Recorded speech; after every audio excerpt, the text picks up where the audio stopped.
four beersmen of the book Apocalypse.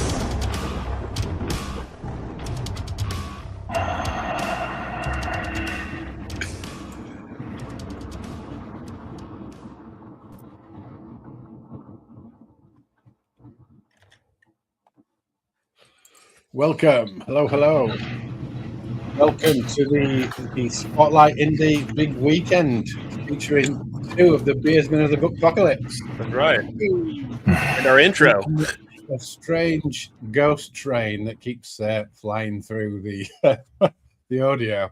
So just bear with us. Bear with us for that. So I'm here with some fantastic guests who I'm gonna pass the camera to in a second. And if you would like to introduce yourselves, tell us about what you do, what you write, anything that's coming out in the future, and then after that we'll bust some myths about the writing world, hopefully, or we'll just talk for hours on end about the things that annoy us. Either way. Perfect. So I'll go around clockwise. So Mr. David T. List. Hi, yes, I'm David T. List. I wrote Violence and Vigilance, which has made it into SPFBO, and I'm nervous about and just waiting for it to get cut. Here it is, beautiful cover by Mr. Felix Ortiz. I'm working on the sequel now. I'd love it to be out in 2026. I don't know how realistic that is, but Felix has already made the cover for book 2, and I'm sitting on it the way a dragon sits on his gold, I guess. It's a kind of violent book. You might, because it says it on the cover, but also it's a book about loss and grief and what grief drives people to do, but all with a bit of humor and just some amount of nihilism, but some amount of hope. Nice. Nihilism and hope, always good. Yin and yang. Terral. Yeah, hey there. I'm GJ Terral. I'm probably, I guess, most well-known in the indie space maybe for my debut Bloodwoven. Or you may have seen a lot of stuff for He Who Ate the Wild around, which is a Shinto-inspired dark fantasy. It's currently in a pre-launch phase for a Kickstarter so that I can do like a very cool premium exclusive edition hardcover. And most of my writing is like sword and sorcery or dark fantasy adjacent, with a lot of like hope. So it's definitely not like grimdark necessarily, but there's a lot of through line of hope, dealing with grief, trauma, and getting to the other side of it for the most part. And lots of magic, because the only thing I write is fantasy because I just love magic so much. So that's it. Like that train. Right, getting into the train now. I like it. Okay, Frank Dorian, over to you, sir. Yeah, so I'm Frank Dorian. I am probably best known for a book I wrote a long time ago called Shadow of the High King. God, that was 10 years ago now. Yeah, I've done a few others. Most recent one I put out was follow up to it. It's been taking me quite a while, just life. But yeah, and I write grimdark fantasy, primarily very strongly inspired by Irish mythology, Celtic mythology, that kind of thing, with a lot of sort of druidic kind of stuff. Cool. Nice. Excellent.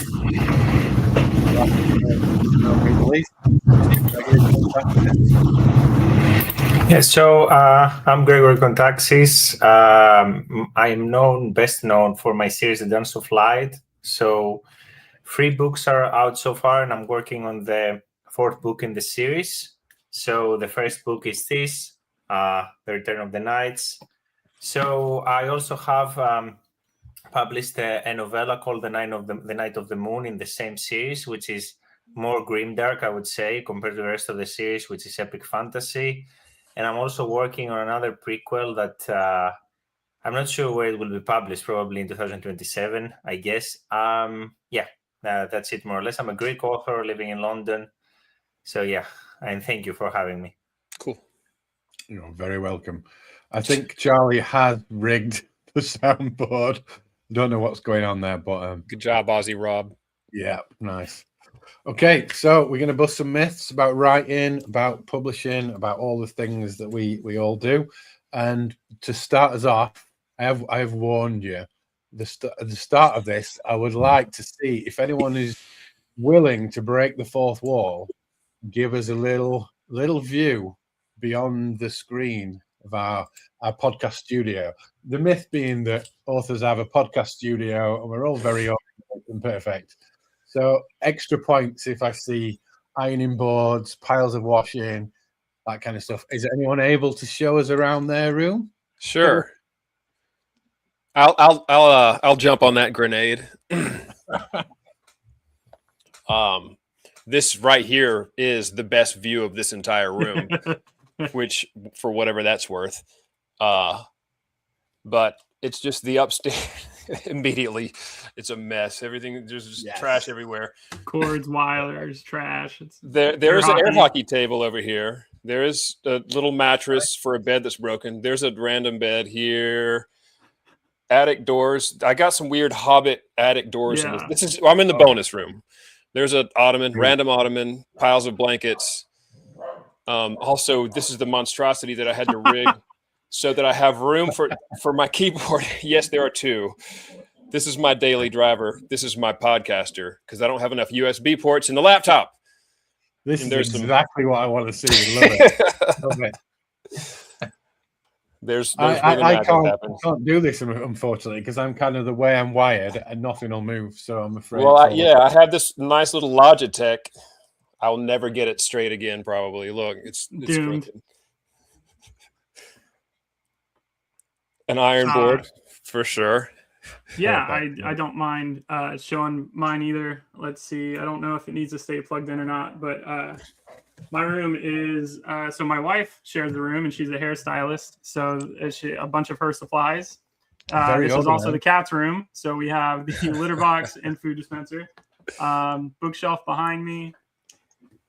This is all various art and things. A ring light, because of course for lighting and whatnot. Book storage in the corner.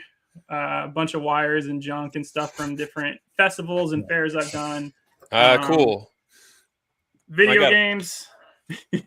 Yeah, we got the same. Yeah, I see it. Yeah. We got the same setup there. Yeah, PlayStation, Xbox, because when I'm not writing, before baby, I really enjoyed video games. But you can see baby cloth rag everywhere. And then pile of Amazon junk because you get stuff in, you order boxes for shipping, you order supplies and stuff. It's just easier to throw it all in a corner and deal with it later, and then later sometimes never comes. So never comes. Yeah. Anyone else willing to give us a tour? Don't feel you have to. So I can try. I don't know if this. So actually, I am in my living room. So nice. That's it. And next to me is the desk of my partner. And the kitchen is there, and I'm working on my desktop, which is this. Ooh. Oh, nice computer over there. Yeah. So I cannot move it more. So do you mind me asking? Do you all play like video games together, or is that I see that set up a lot with Oh, now it's blur. I have no idea why. No. Sorry. There it is. Okay. Yeah, no, we don't play together. I play alone most of the time. She doesn't play that much. I'm a solitary gamer. I don't play online very, very much. Yeah, same. Okay, Frank, you up for a tour? Absolutely not, mate. This is the house where I stick all the stuff that I don't have a home for. So that's absolutely fair. I'm going down 80 doom piles with a bed for my dogs in the middle, and you'll get the idea. So I'm using my imagination. No worries. Just keep using it. So let's start on with one of the big topics, writer's block. So I don't know. I have a stance on writer's block. I'll sort of start and then let you take on. I like to believe that writer's block is not even a thing. I try to ignore it completely. I don't I don't fear a blank page at all. If I get a bit nervous about what to write, I'll write any old crap just so I can write some words and edit rather than sort of freeze.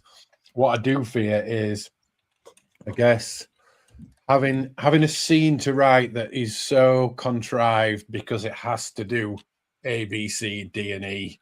And I've got to fit that in. I've got to fit that in. I've got to build that bit of world, and it becomes so tight that I can't be creative. That's my version of writer's block, I guess. So I'm gonna go around the same order again. Tell us, what is your version of writer's block? Same order? Yeah, go for it. Oof. For fear of talking for hours and hours, I'm looking at my previous answer, and it's not helping me out. If I'm experiencing writer's block, it is typically dread because of a scene that I am either stuck in, or one that, like you said, it's got to accomplish a lot of things. For the book that I'm writing now, it feels, well, first off, it's not a debut or not a first. I'm writing a second in the series, but it's also the conclusion. So yeah, scenes may have even more responsibility or more weight on them. They have to accomplish more. They have, we're nearing up the end of everybody's everything. Yeah. And yeah, it's probably dread. But if I'm able to sit myself down here and get off social media, if I had Gregory's computer and it were capable of playing games, this would not be half as productive of a room. The only thing this piece of shit laptop can do, and I hope I can say piece of shit, and if I can't, I won't say it even one more time, but the only thing it can do is stream and Word documents. If it could do more than that, then I'm very, I'm easily distracted. Yeah. I do. I guess so. Do I believe in writer's block? Yes, but I also believe that it can be a myriad of different things can cause it. And typically, if I've been struggling on a scene, or if I'm dreading trying to write a scene, yeah, I'll procrastinate. I'll sit right here and I'll go from social media to social media for 3 hours and not accomplish anything. So I guess your advice to avoid that is to not do that. Well, yeah, and I grind. So the most recent example I can think of being stuck, I was writing a scene from a second. This is not even a secondary character's point of view. I like to explore a lot of this series. The series explores a lot of points of view that are not even primary or secondary characters. Sometimes they die at the end of the scene they're in. They're introduced and they die in the same scene. I just like to be able to see our hero from somebody else's point of view and see, because they don't know what they actually look like. They think they know what they think they are.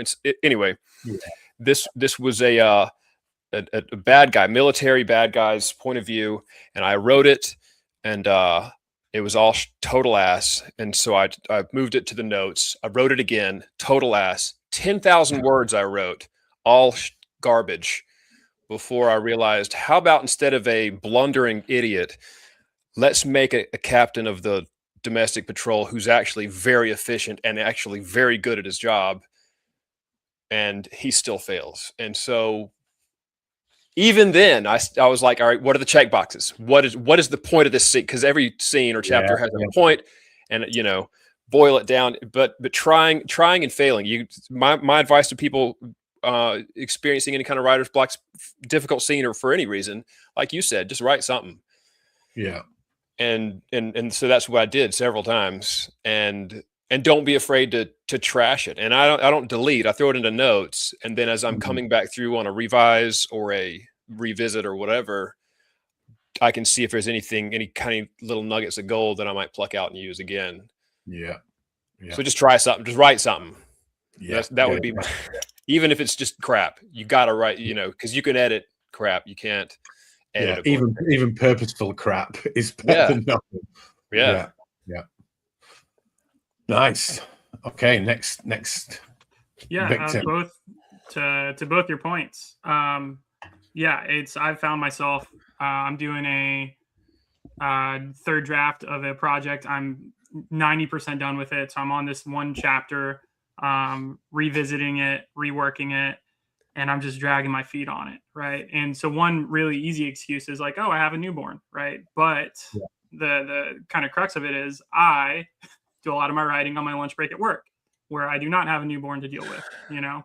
And so the follow-up to that is like, why am I dragging my feet on this specific chapter? And it's because it's somewhat of a load-bearing chapter, and I'm reworking it and just not having fun with the way that it is right then. So it took me, I finally got through it and I finished it, but it took me probably 6 days to clean up 2,000 words, right? Which feels like, I feel like I'm wasting a lot of time, because on average on my lunch breaks, they're an hour long. I'm getting like 1,000 words done. So I'm just slow rolling this chapter. And then it's like, well, an opportunity came up for me to work on a short story, completely unrelated. It's more related to He Who Ate the Wild, my upcoming thing. And I'm breezing through it, just clearing it out, knocking it out. I started writing a new kind of grimdark project that I don't usually do. So I'm calling it like Grim Light, because it's not nearly as dark. I'm knocking that out. I mean, like 3,000 words in like 2 days, right? And so it's one of those things where if you are feeling, as E2 said, like bogged down by something, maybe pivot if you can, if you're able to, you know, like Audrey in the chat said, just write something, because it could just be a creative issue where you're not happy with what you're putting down, or you're not sure, you know, even if you have an outline, maybe you're not comfortable with the way that things are changing as the chapter unfolds, you know. So just do something. I'm of the mindset that writer's block, while it is real as a concept, you can implement like routines in your life to work around it.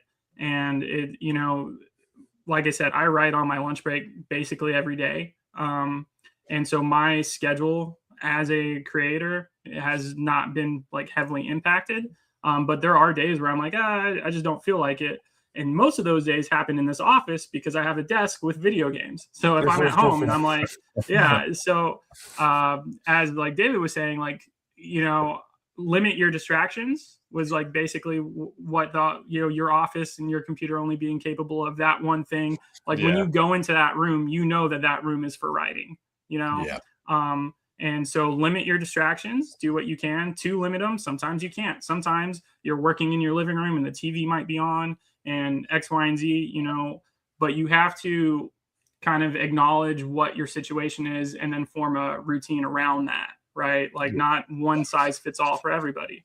So. Yeah, because you can quite easily, like you said, you can decide on something that is going to stop you quite easily. Oh, it's a Thursday. I can't write on a Thursday. And then it's time to get yourself off the hook. Absolutely. If I can just agree, routine is the best cure for writer's block, in my opinion. Nice. Yeah, absolutely. I mean, part of my routine used to be I would light a candle. I would make a drink, whether it's coffee, you know, whiskey, something stronger, something, you know, I would just make my process part of the writing in general, because it would cue to my, you know, to my little rat brain that wants to do 10 other things. Like, hey, you know, you're smelling the candle that you lit, you've got your drink prepared, like sit down and just, even if you're only getting 500 words done, you know, it's really, most of the time it's it's quality over quantity, right? So even if you're only writing 250 words a day, that's in a year, that's still a novel, right? Like, progress. So I think a lot of people beat themselves up over the amount that they write, and amount isn't the indicator of success by any stretch of the imagination. So excellent. Frank, anything to add on your demons? Yeah, got a bit of a start. So yeah, I'm of a similar minds with David and GJ. So I do think that writer's block is like it's definitely a thing, like maybe like an abstract sort of amalgamation of like other things. And just from my own experience, say like I have a very high stress job, for instance, because I'm in a senior managerial role, doing stuff with computers and dealing with people's stuff underneath it. Yeah. Yeah. So I tend to do a lot of my writing on my break, but if it's been like a particularly stressful day, and I have to like sit down, breathe, coffee, and then it's like, looking at a blank page, it's like, oh, this is more effort. And then I'm of the same mind that like routine is probably like the cure to writer's block. So if you don't stick to it and you're letting stuff get on top of you, and then your routine breaks, and then it becomes more effort, and then you're looking at it, it's like, oh, I'm so far behind, and it seems bigger and bigger and bigger.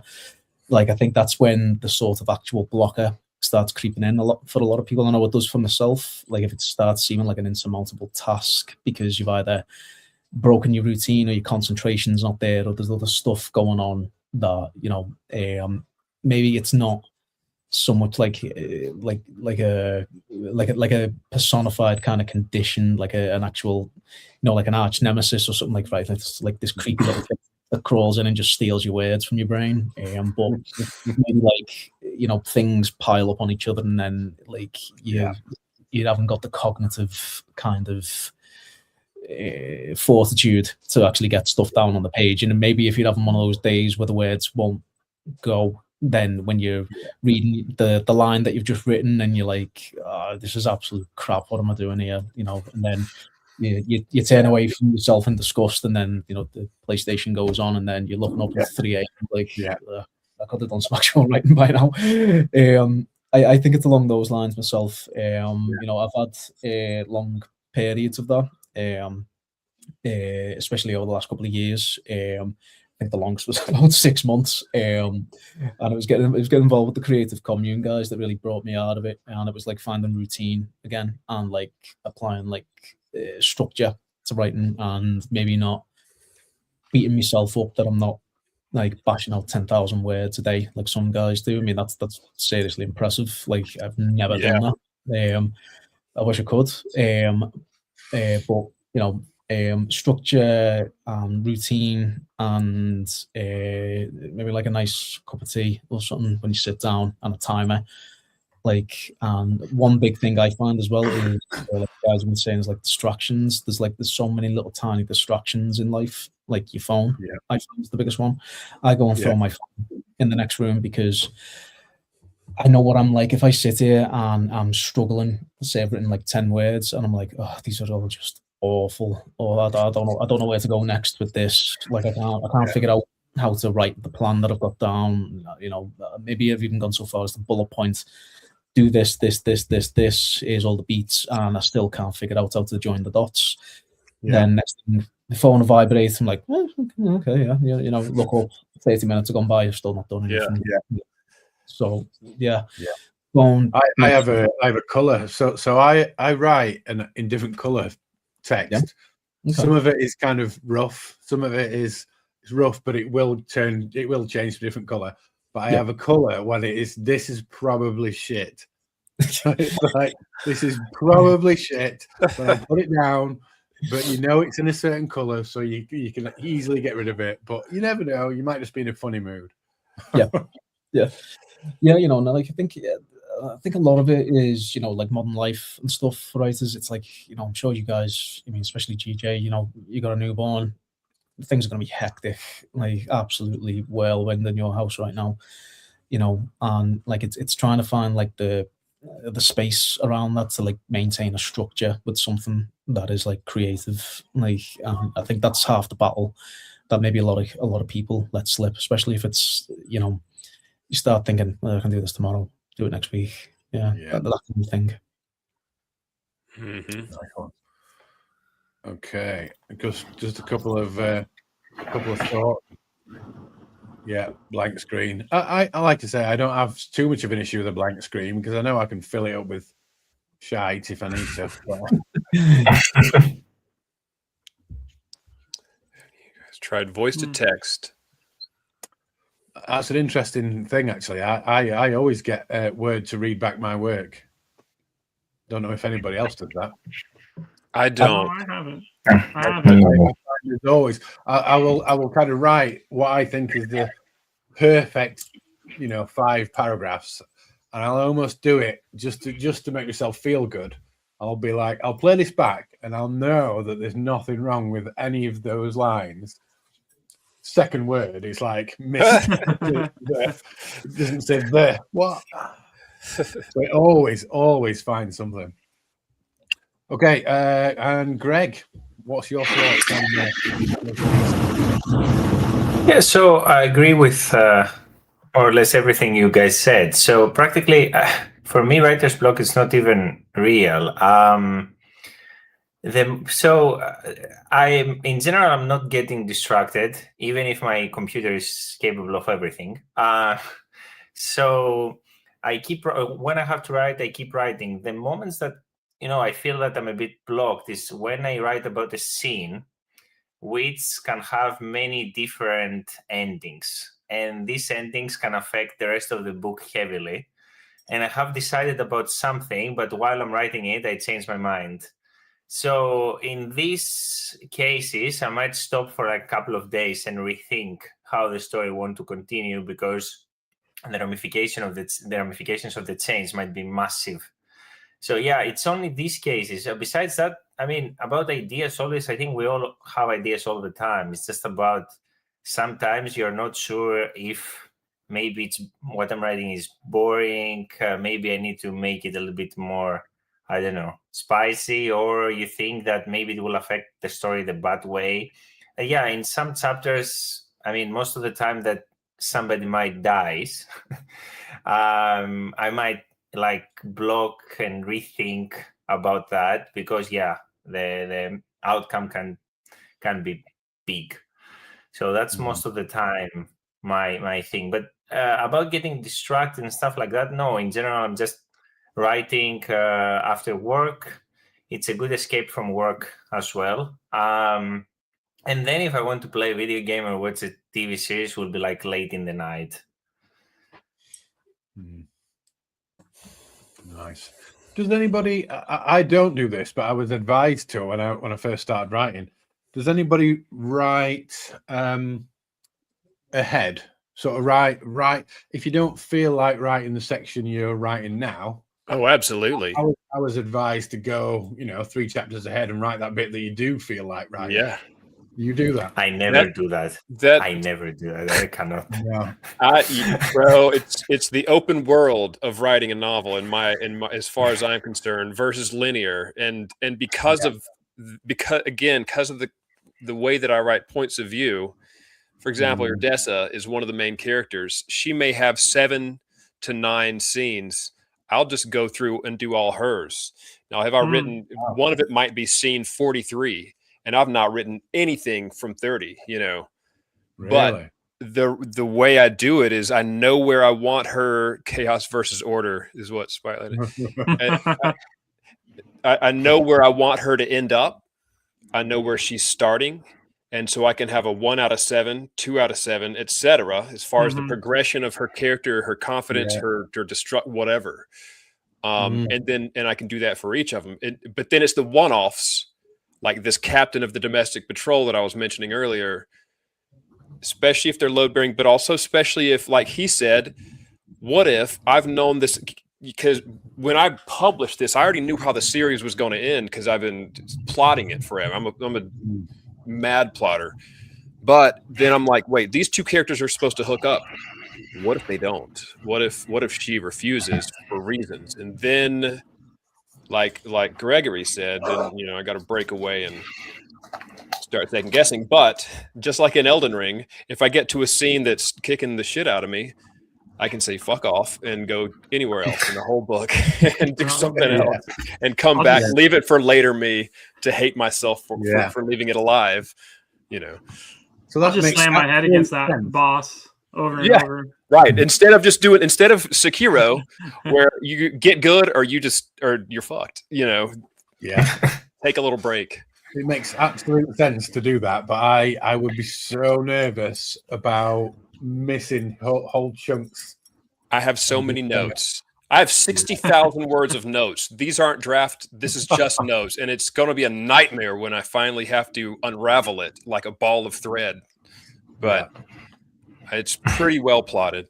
Anyway. As long as that's part of your process, right? That's the thing. It's every author has like their own way to go. I am solely linear. I don't do anything out of order just because I'm jealous of you guys. I know that you can go back. So like the way that you do it, you know, let's say you end up having some new interactions in the first, in chapter 30 that might influence the way like your chapter 40 interactions go.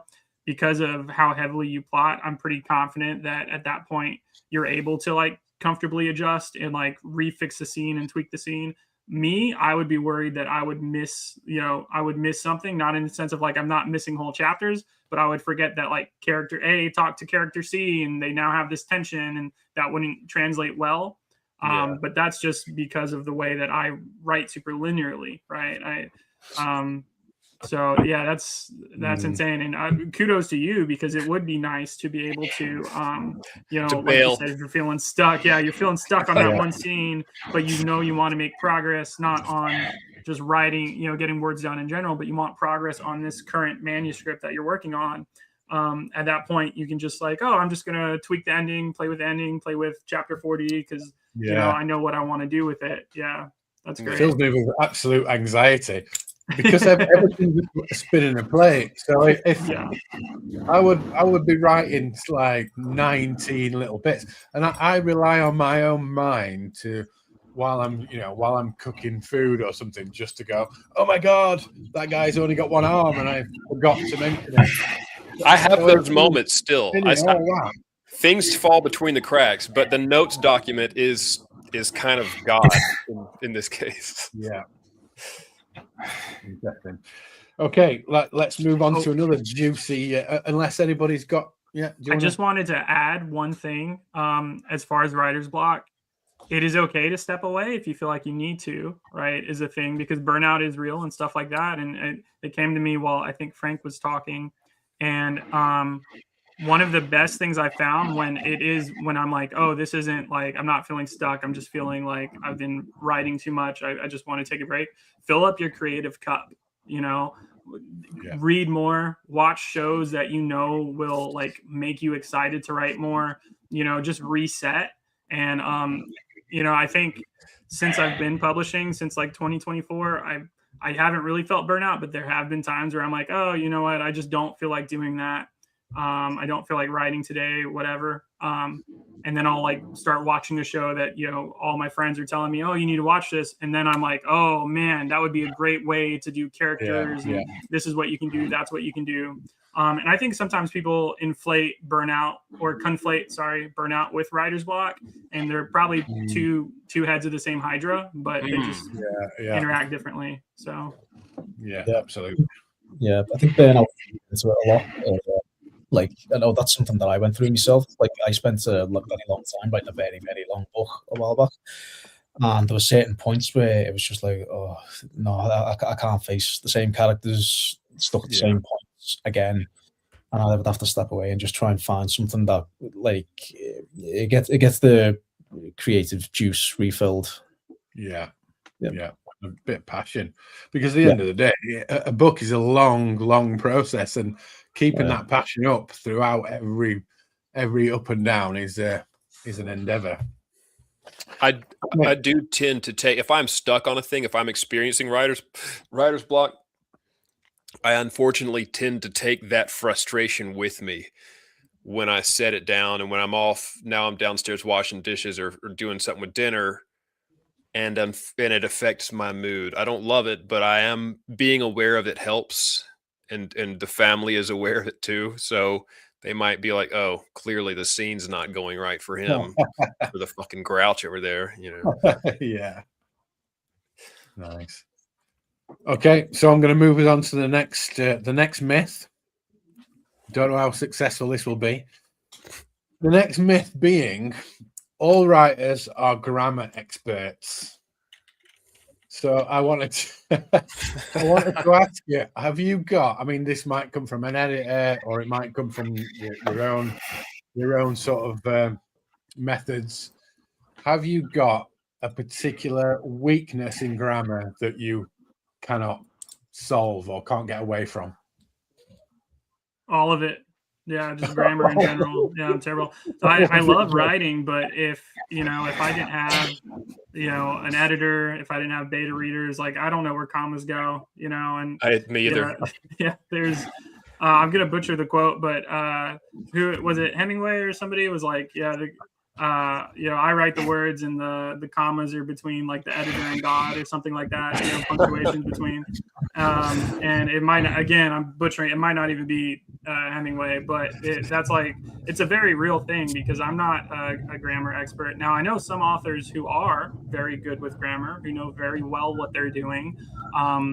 And that's excellent for them. I just, that's my weakness is knowing that it's not, I'm just not that good. Now, nouns, verbs, adjectives, adverbs, how to put them in order, stuff like that. That's not the problem for me. It's really mostly punctuation and like colons and semicolons and hyphens and when do you use an M dash versus an N dash and all those like little nitty gritty things. It's just, so I've tried stylistically doing some other things, especially with He Who Ate the Wild, which is like more lyrical prose and stuff like that versus just like Bloodwoven's very sort of straightforward third person limited narrative. So I've tried to branch out and grow, but it's still very much like grammar is not my strong suit. So, and that's okay. I'm a Scouser, so I've got my own concept of grammar, mate.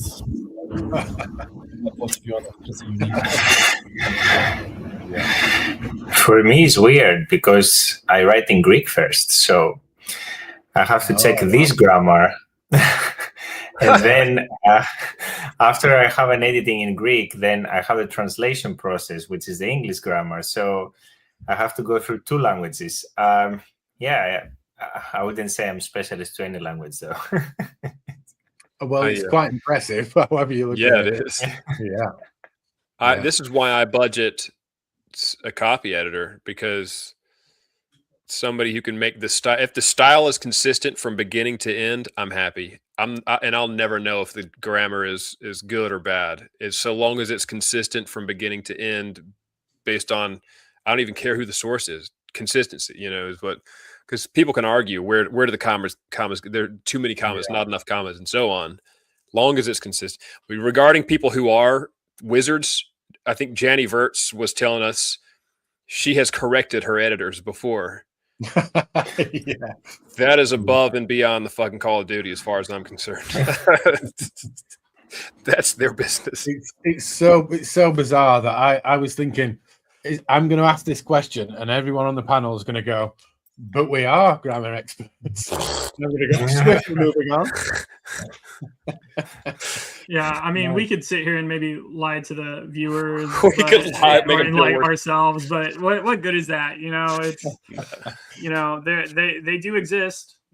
People who are very good with grammar exist, but unless you have, I mean, even if you do have an English degree, right? But that's not. I work in solar energy. I'm not a, I barely graduated college over here, so I'm not too worried about it. Excellent. Okay, I'm going to move on to a juicy topic. We're at what we are. We're about halfway. Let's hit you with a juicy myth.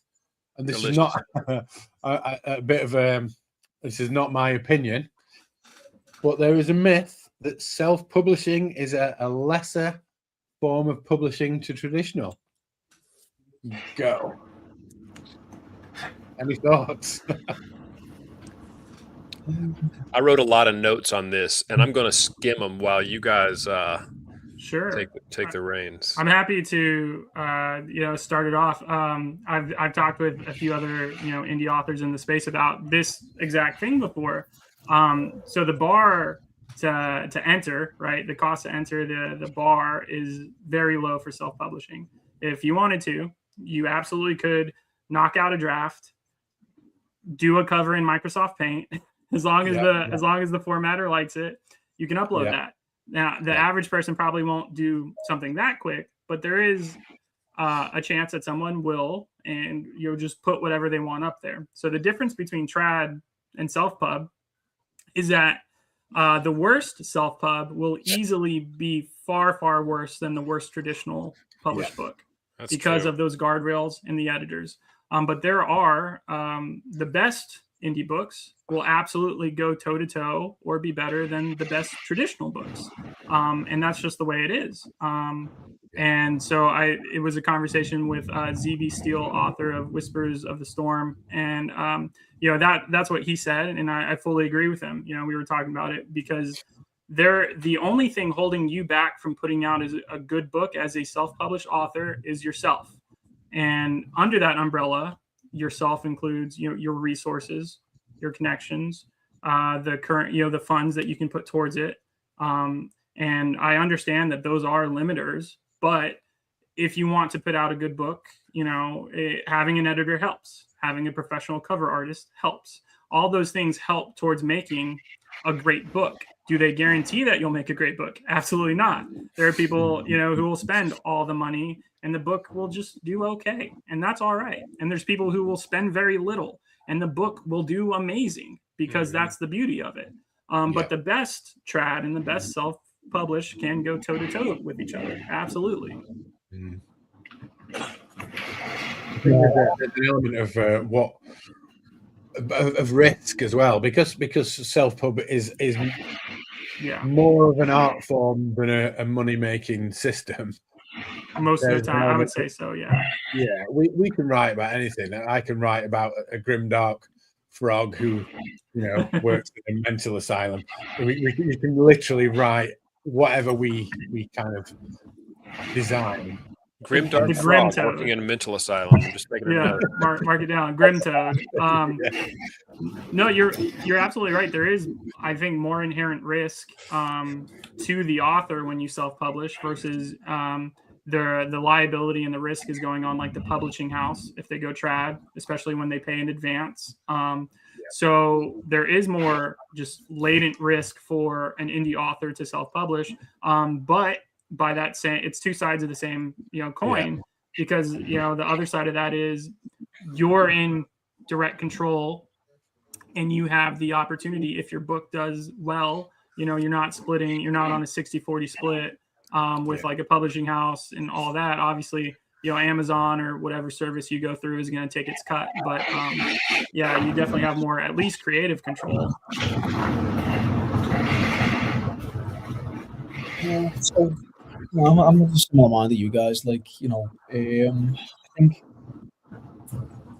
think it's easy to pick on indie authors where might be like examples of like inexperienced authors with work that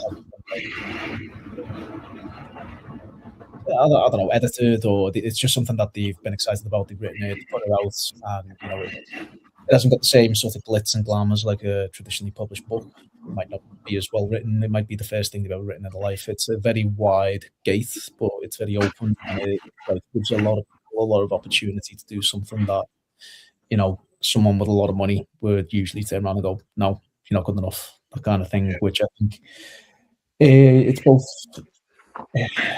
maybe.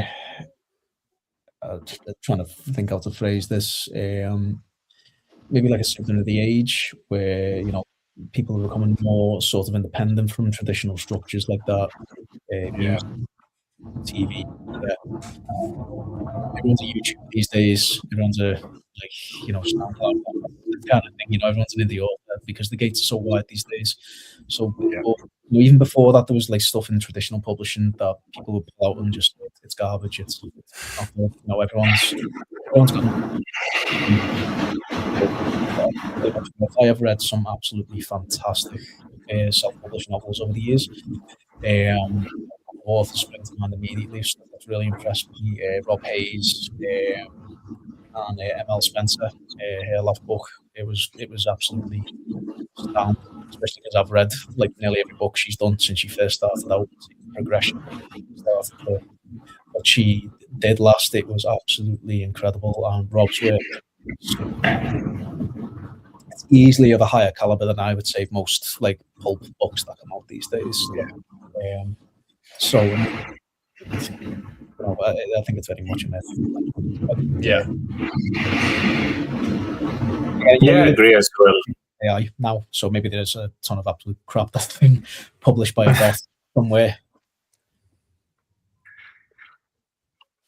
Yeah, I think that's fair as well. I mean, when you start writing and you have your first book, if you're not experienced in the sense you're not in the writing community for a long time, maybe you'll hesitate in the sense that, I mean, if you have a traditional publisher come to you and say, I want to publish your book, you think, okay, these guys are professionals, so if they want to publish my book, it's good.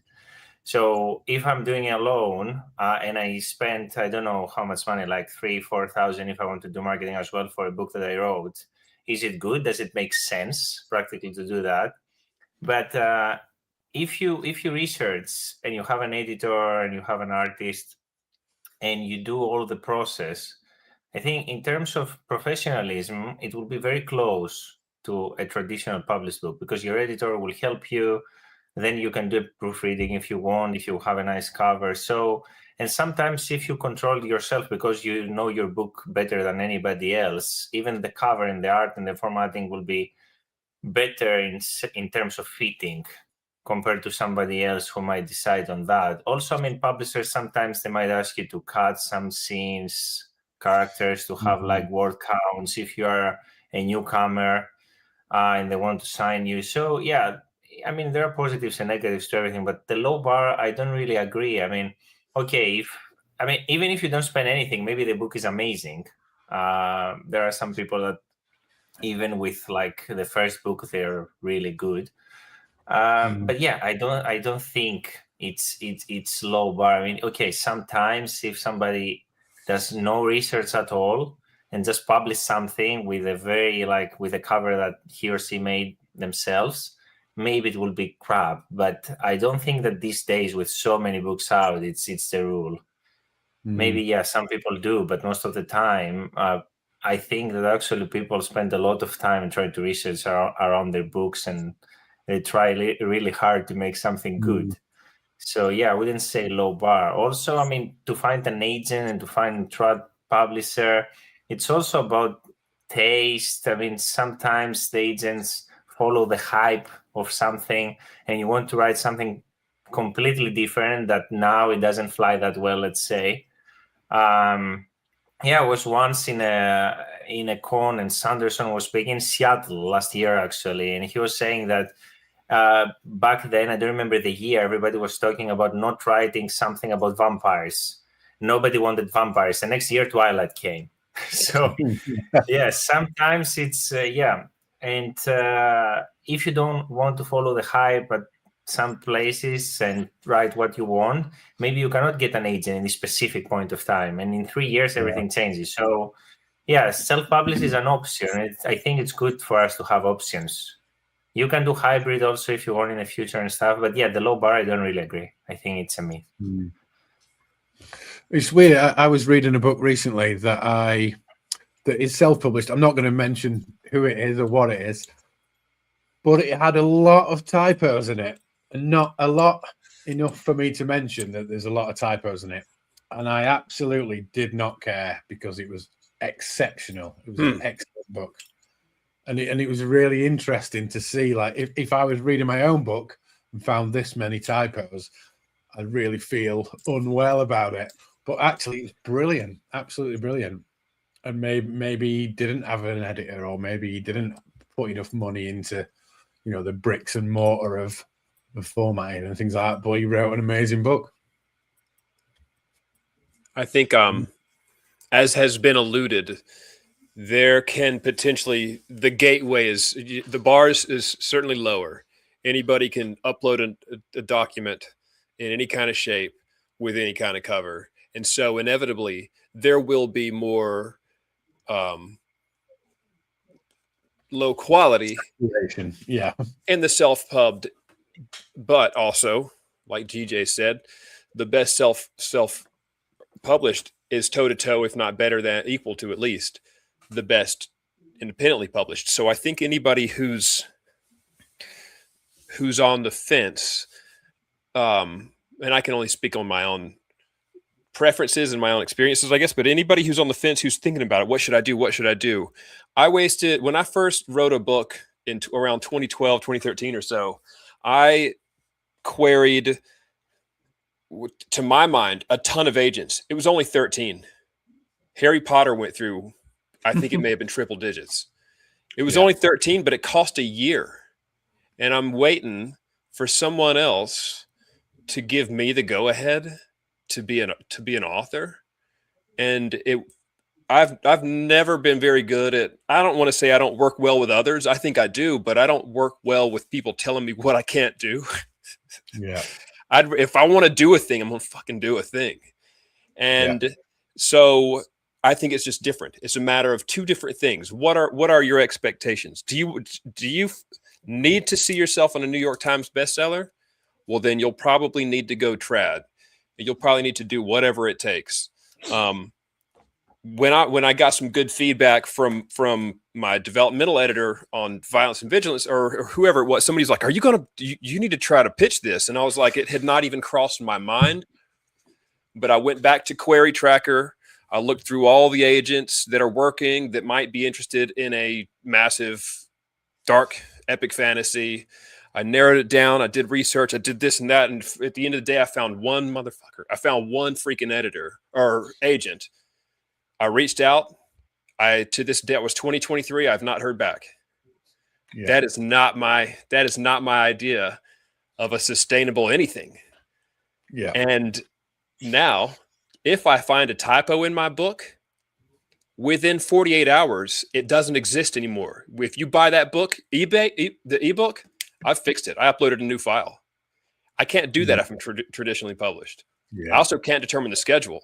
I also can't determine the cover. I also have less say on many things. You know, I may even sign over rights to certain things. I will be paying also. I'll be taking royalties. Whoever edits that book will be taking royalties for that book's duration, versus, in my case, working for 10 years and saving money like a squirrel saving acorns in a tree. And then when it's finally time to publish, just paying for the shit up front, which is a privilege or just a situation not everybody has. Not everybody has the budget to throw $1,000 at this editor, $1,000 at that one, $1,000 at a cover. It starts getting like, this is, by some means, the most money I've ever spent on a thing without, a promise of return. But my goal was never to get on New York Times. It's not a priority for me. I think if I had a goal, well, now it's just to get this story the hell out of my brain and onto a paper so I can move on. But otherwise, I want to bring this world I'm creating to life. That's my goal. The best thing you can do is figure out your goals. Figure specifically out. Now, if I want to get rich, don't write fantasy. find another genre. Maybe find another hobby entirely. But because lightning has to strike. But determine your goals and determine how much control you want. Some people, the idea of marketing is a nightmare. It is for me. I see a lot of folks, I won't name everybody, but they're like posting every single day. They've got something clever to say about their book, or their five of their posts are sharing other authors. One is sharing theirs, and I see massive success on their numbers. I don't have the bandwidth I don't think that's a strength of mine. And I'm okay with that. When I dumped the money that I did into this book, it wasn't it wasn't like the family's last dime. This was money that I set aside, frankly, playing gigs in the band I'm in for 10 years. And so this money was either going to buy bass strings, or it was going to go it was a creative endeavor. That's what this money was for.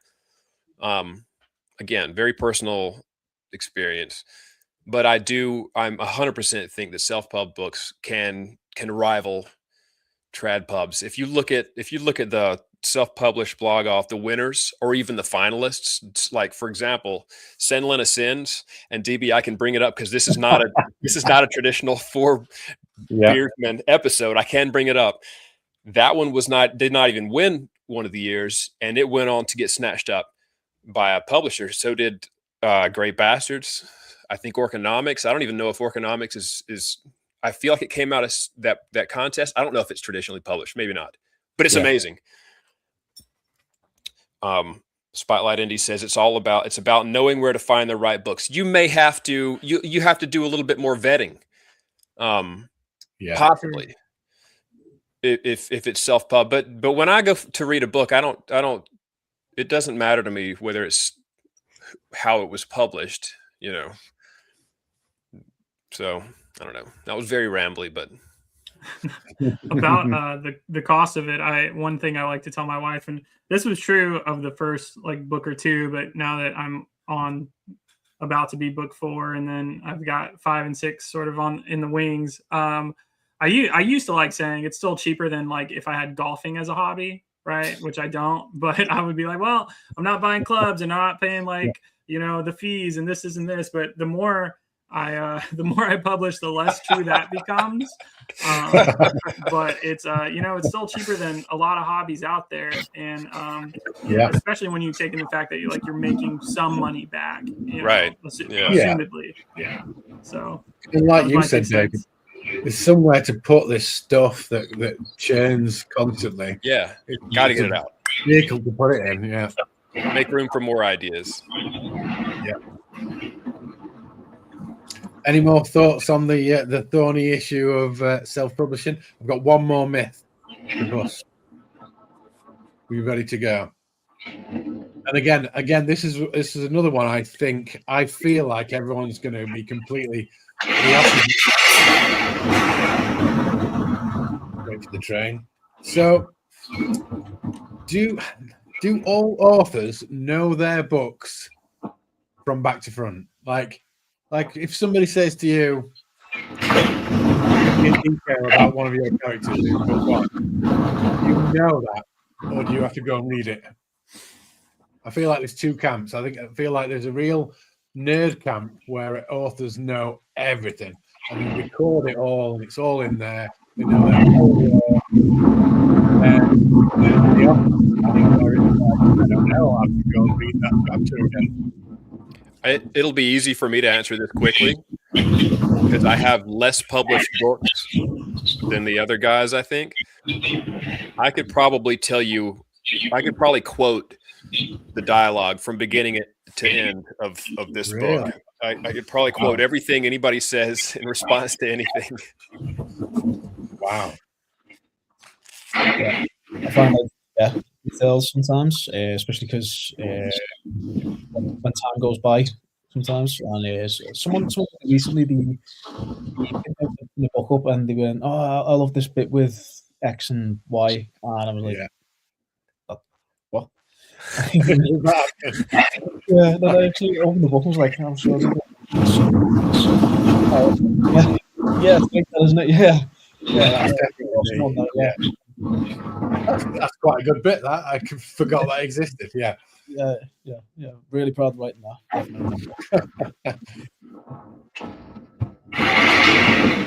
Yeah, myself, I remember as well, more or less everything, to be honest. Yeah. Wow. So, yeah. I think I'm a little bit more like Frank then, in the sense of I could tell you, the way the scenes play out, right? In the sense of I know in the journey, like start to end, how things are going, but I don't recall individual conversations. There's like a few quotes, that I could pull out that from like the various books that I'm like, I know that so-and-so said this because it was meant to be like a more meaningful moment, right? Kind of closer in picture stuff, but big picture stuff, little things like that. I'm at a loss. Like I know it happened in my book, but I didn't write the book to memorize it. I wrote it to get it out. So to get rid of it. Just get it out. Unmemorize it. Good point. Let it go. Let it go, David. Let it go. It's because I'm so I think one drafters, Brandon Sanderson is famously a one drafter. He begins writing and then that's the scene, he did it. I'm a God knows, man, like probably 10 drafter on certain scenes, if not more. And so do it like beating your head against the wall that much. And then for the audiobook for this, I listened to and this is how I knew what my answer would be. because I would listen to the chapters one at a time. I don't know if this is what all authors do. I did, but I listened to them one at a time, and I listened to his narration, and I thought I would need to have the documented open in front of me. I didn't, and not because I had it memorized, but because it didn't matter so much as he told a good story with a good tone of voice. If it deviated, that's fine, which it didn't. He's just reading. But Yeah. I remember at some point I would just put my head down on the desk and shut my eyes, but like he would pronounce tightly, titly, or just something maybe not so blatant as that, but like, and it would jerk me out of my trance, and I'd be like, "Fuck!" Yeah. and I'd stop it, and make a note. But point being, I've immersed myself in this monstrosity to death, and that's probably why I know it as well as I do.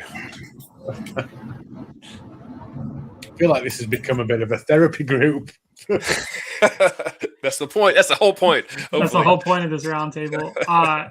To that point, though, I don't think there's anything wrong with knowing the book at that level. And I almost, once again, find myself being a little bit jealous, because it would be really cool to be able to, tell you, like, oh yeah, chapter, 10, like the characters are talking about this specific thing. And I can't do that. I can tell you roughly where they might be in chapter 10 and who they're with. And I know like the opening lines to most of my books, or at least book ones in the series that I've done. But as far as like pull quotes and stuff, and even listening to it, because I got an audiobook for book one done, listening to him narrate it and going through, it was, I had to have the book in front of me just to make sure, because I was like, as long as he's telling a good story, like, I thought that way as well. But then as I'm listening to it, I'm like, well, I want to make sure he's actually like, your story. Now, by the time I was listening to my audiobook, it had gone through beta readers. It had gone through multiple beta readers, a developmental editor, a copy editor, and lastly, an ARC reader who found at least 15 typos. And all these guys were good. Everybody was good at what they do. There's a ton of words. It's supposed to be 2 books, and so I swear I had a point. I guess it's just that if there were going to be, and he still found typos. There were still typos even after all that. And after just random people saying, "Hey, dude, I don't think you meant this," or whatever, they'd message me and I'd fix it. There were still typos when it was time for the audiobook, which was, it figures. There's probably more now. I feel like they're kind of like weeds. I feel like they just sort of happen. A book degrades over time. Yeah. The one typo that stands out the most to me is I have a character in book one named Margaret. Okay, just pretty simple. And then after edits, after beta readers, after Buddy came back and was like, "Hey, it's actually, you've got this one spelling. It's Marigert. Did you intend that?" I was like, "Absolutely fucking not. Obviously, I didn't intend that." And so that was one that it just, that typo specifically has haunted me for so long, because it's just such an obvious, like, glaring one. And for whatever reason, nobody caught it all the way to the final version. Yeah. So how it goes. Okay. So I'm going to give you one little challenge before we wrap up for the night. If we can give me your a myth about writing or publishing or anything that you would really like to just destroy. Room 101 style. Let's get rid of it. Let's go the other way around this time. I realize we've been going the same. So we'll start with you, Gregory. I'm not sure. Yeah, the one that says practically that you need to write what you have experienced. I might have said, I was going to say that too. Yeah. I don't think so. Okay, I mean, for example, if that's true, to write about a war in epic fantasy, all of us have been to war. It doesn't work. So only Tolkien can do it, because he have been to war practically.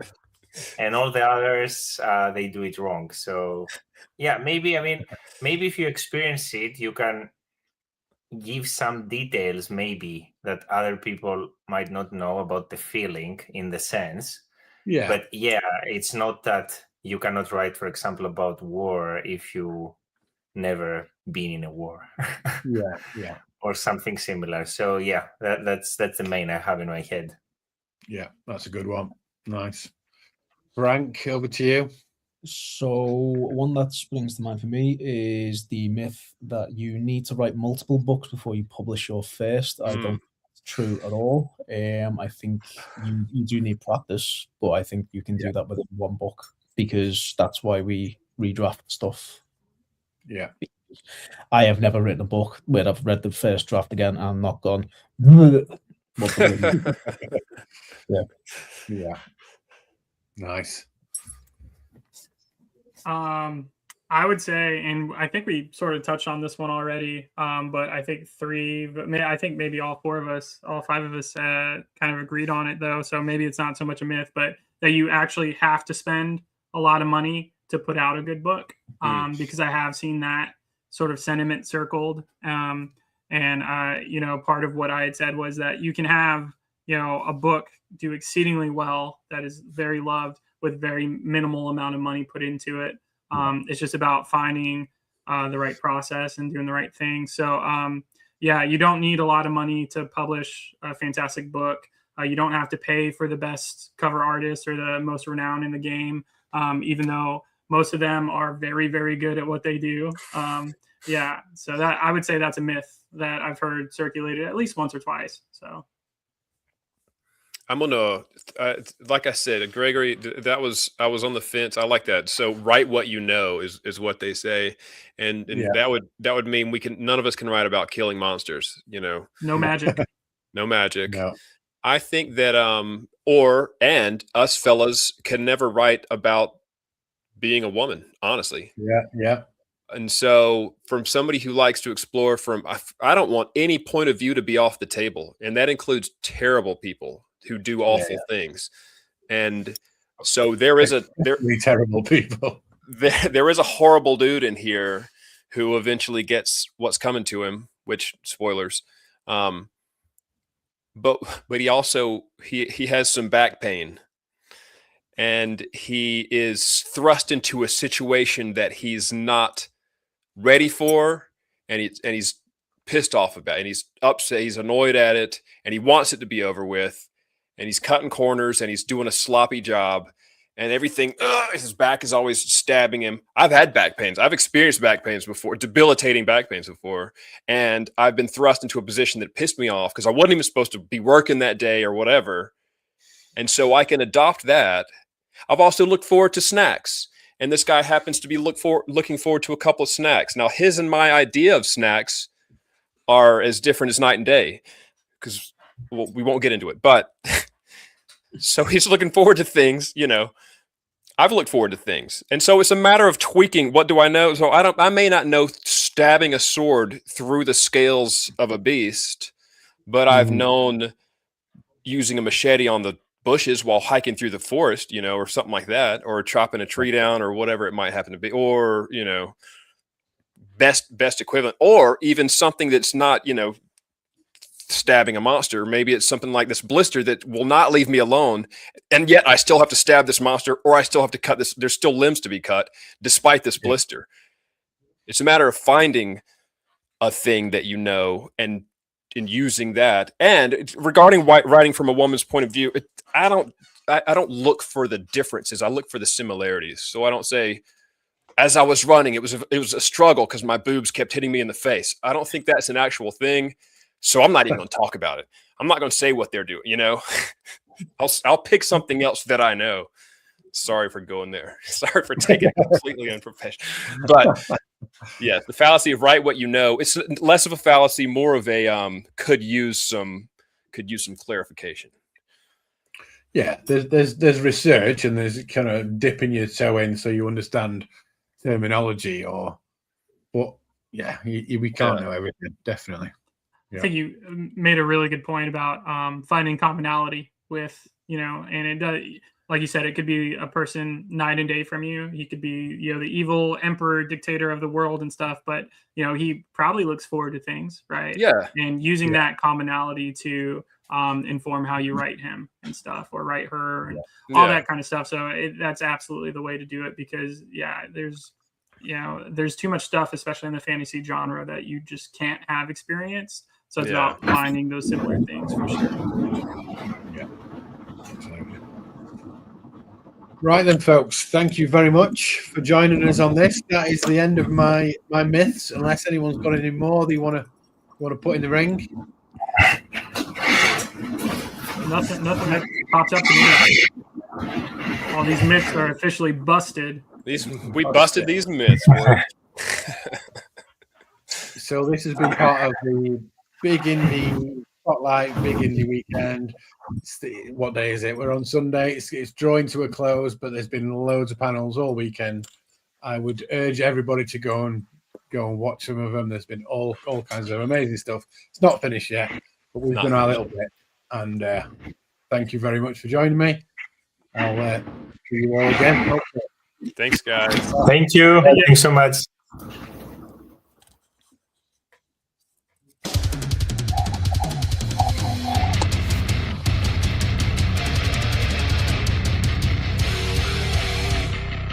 You've been listening to the Four Beardsmen of the Book Apocalypse. Like, share, and subscribe for more.